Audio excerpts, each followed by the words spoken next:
فرمایا جو اللہ اور پچھلے دن پر ایمان لائے اس کو چاہیے کہ وہ کلمہ خیر کہے یا پھر خاموش رہے۔ ان من خیارکم احسنکم اخلاقا، فرمایا تم میں سب سے افضل وہ ہے جو خلق کے اعتبار سے سب سے زیادہ اچھا ہے۔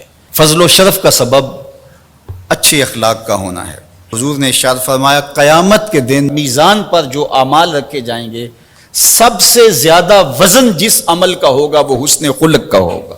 اور اللہ تعالیٰ جل شانہ جو ہے وہ دشمنی رکھتا ہے فحش گو سے اور بیہودہ گو سے۔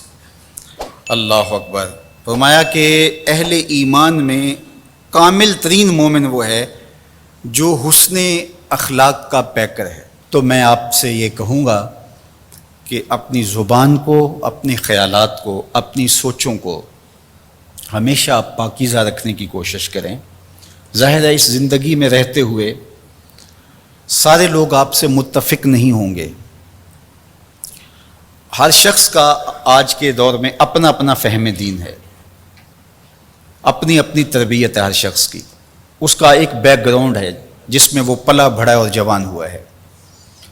اور بہت سارے لوگوں کا مزاج دین پر غالب آ جاتا ہے، تو طباع کی وجہ سے، بیک گراؤنڈ کی وجہ سے کچھ معروضی حالات ہوتے ہیں، کچھ بعض کا لوگ بیچارے گھریلو ٹینشنوں کا، پریشانی کا شکار ہوتے ہیں، بہت ساری وجوہات ہوتی ہیں، تو پھر وہ آپ سے متفق نہیں ہوتے ہیں۔ تو اس کا مطلب یہ نہیں ہے کہ جو اس کا رویہ اور لہجہ ہے آپ وہ رویہ اور لہجہ اختیار کرنا شروع کر دیں، قطعاً نہیں کریں گے۔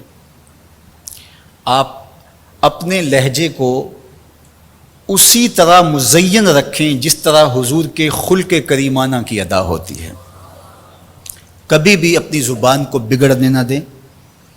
گالی گلوچ اور سب و شتم یہ تو کبھی سوچنا بھی نہ، رد عمل کے طور پر یا عمل کی صورت کے اندر۔ عمل کی صورت میں تو بہت برا ہے، لیکن رد عمل کی صورت کے اندر بھی اس کی اجازت نہیں ہونی چاہیے کہ کوئی شخص آپ کے لیے کوئی ایسا لفظ استعمال کر رہا ہے تو آپ اس کے مقابلے کے اندر اس طرح کی زبان اختیار کرنے لگ جائیں۔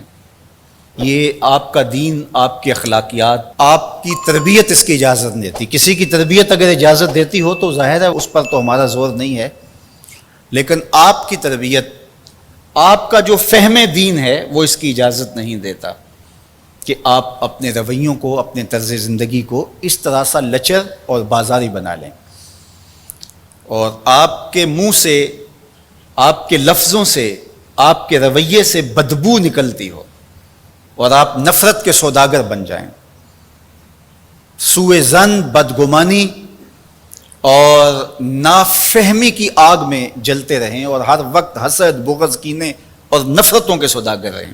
تو میں اپنے محبین سے، مخلصین سے، محبت کرنے والوں سے یہ بات کہوں گا کہ آپ اپنا دہن نہ بگڑنے دیجیے، اپنی زبان نہ بگڑنے دیجیے، اپنے لہجے کو کبھی بدبودار نہ ہونے دیجیے، امت کے اندر تفریق کی بدکاری زندگی بھر نہ کرنا۔ اگر کوئی شخص میرے طریقہ کار سے متفق نہیں ہے، جو میں طرز تبلیغ رکھتا ہوں، جو انداز تربیت رکھتا ہوں، بہت سارے لوگ اس سے متفق نہیں ہیں، تو آج تک میرا یہ زور نہیں رہا کہ لوگ اسی طریق پہ آئیں سارا زمانہ جس طریق پہ میں ہوں۔ تو کسی کو بھی یہ کوئی اختیار حاصل نہیں ہے کہ جو طریق اس نے وضع کیا ہے معروضی حالات کے تحت، جو وہ سمجھتے اپنے فہم کے مطابق کہ اس طرح دین کا کام ہونا چاہیے، تو وہ مجھے اس بات پہ مجبور کرے کہ آپ بھی اس طریق پہ آئیں۔